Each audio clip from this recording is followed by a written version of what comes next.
haqiqiy qish keldi, qish. Undan oldin juda ham kuchli qor yog'di. Yo'lda ko'rinmay qolgani uchun ola olmadim. Har bir viloyatda qor yog'yaptimi Qiziljo'lda, lekin Toshkentdan ayni damda qish keldi. Qish. Daraxtlarimiz gullagan edi, shaftoli daraxtlarimiz shunaqa zo'r gullab kelyapti.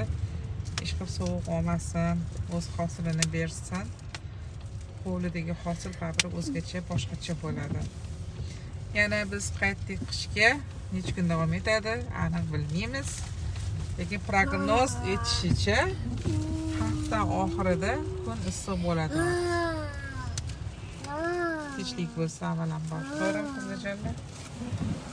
Qor yog'moqda, qor. Oppoq qor.